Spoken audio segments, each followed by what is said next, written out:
मैं डॉक्टर हरिश्चंद्र, सहचार्य हिंदी, राजकीय कन्या महाविद्यालय कोटपुतली। प्रिय छात्राओं, आपको बीए पार्ट थर्ड के आधुनिक काव्य में धूमिल की बहुचर्चित प्रसिद्ध कविता मोचीराम की कुछ गद्यांश बता दिए गए थे। अब अगला जो गद्यांश है वो है, उफ बड़ी गर्मी है, रुमाल से हवा करता है, मौसम के नाम पर बिसूरता है। सड़क पर आतियों जातियों को वानर की तरह घूरता है, गरज यह कि घंटे भर खटवाता है, मगर नाम देते वक्त सांप नट जाता है। शरीफों को लूटते हो वह गुर्राता है और कुछ सिक्के फेंक कर आगे बढ़ जाता है। अचानक चिहुक कर सड़क के उछलता है और पटरी पर चढ़ जाता है। चोट जब पैसे पर पड़ती है तो कहीं न कहीं एक चोर कील दबी रह जाती है, जो मौके पाकर उभरती है, अंगुली में गड़ती है। यहाँ पर देखिए, धूमिल अपनी प्रसिद्ध जो कविता है मोचीराम जो है, उसमें माध्यम से, मोचीराम के माध्यम से धनी मानी वर्ग जो है उसकी मानसिकता और उसी से जुड़े हुए उसके अमान्य दृष्टिकोण पर क्या करता है, कवि जो है वो प्रकाश डालता है और कहता है कि मोचीराम कह रहा है कि जूते की मरम्मत को लेकर तरह तरह के निर्देश देने के पश्चात, क्यों कि जब व्यक्ति उसके पास आएगा तो क्या करेगा, जूते मरम्मत करने पर भी विभिन्न प्रकार का उसको क्या करेगा, निर्देश देता है। धनी वर्ग को ना समझ अहंकारी व्यक्ति मौसम को खोजता हुआ अनर्गल प्रलाप करते हुए वह कहता है, ओह बड़ी गर्मी है, ओहो बड़ी गर्मी है, कहते कहते रुमाल से क्या करता है, हवा डालता है।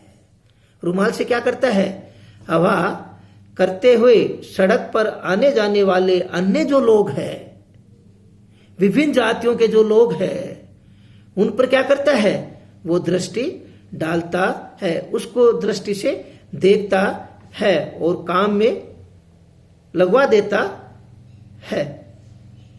देखिए, और फिर क्या है, क्या बताऊं बाबूजी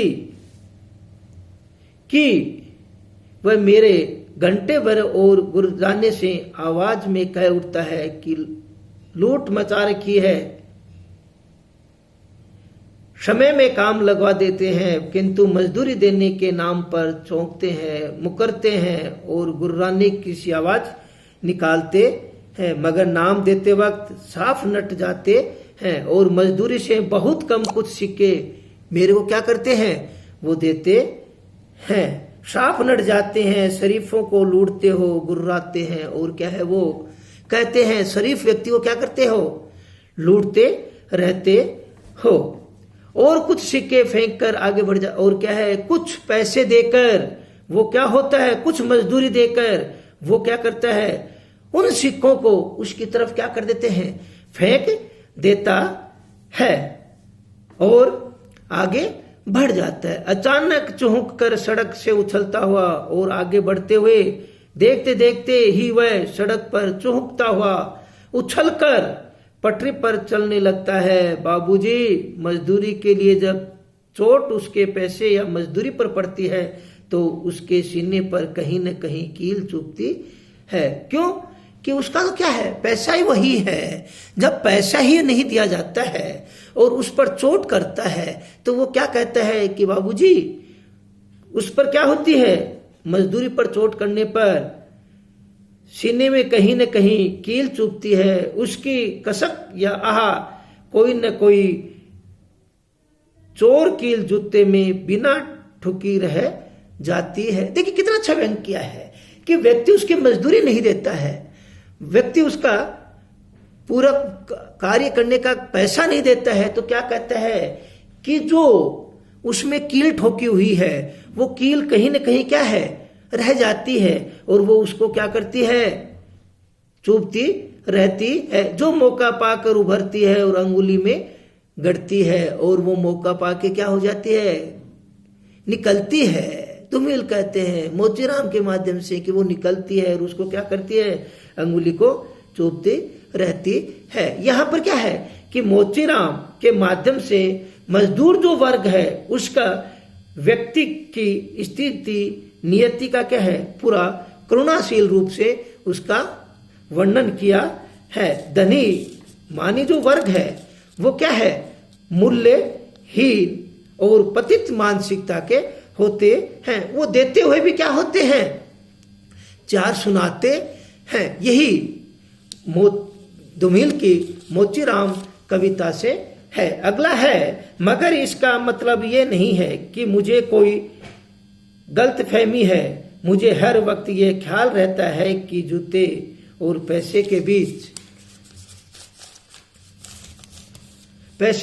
कहीं न कहीं एक अदद आदमी है जिस पर टाके पड़ते हैं, जो जूते से जागती हुई अंगुली की चोट छाती पर हथौड़ों की तरह सहता है। और बाबूजी, असल बात तो यह है कि जिंदा रहने के पीछे अगर सही तर्क नहीं है तो राम नामी बेचकर या रंडियों की दलाली करके रोजी कमाने में कोई फर्क नहीं है।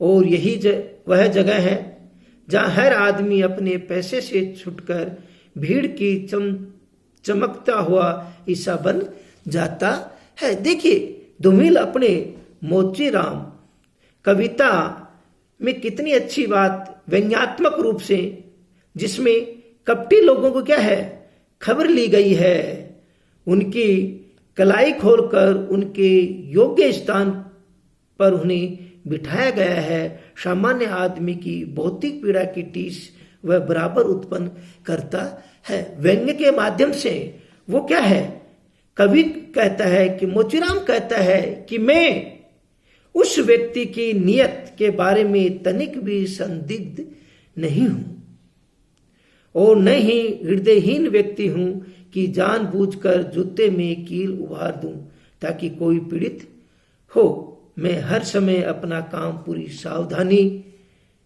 ईमानदारी से करता हूं। कौन कहता है, ये मोचीराम व्यंग करता है कि मैं तो क्या है, मेरा जो कार्य है वो क्या करता हूं, सच्चाई से करता हूं, सावधानी से करता हूं, ईमानदारी से करता हूं, किसी प्रकार की कपट नहीं रखता हूं। मेरा जो कार्य है वो उसी प्रकार से करता हूं। इस तथ्य से परिचित बना रहता हूं कि जूते मेरा क्या है, व्यवसायों के बीच हमेशा एक आदमी रहता है। वो तो क्या कहता है कि मेरा तो क्या है कि ये कार्य है।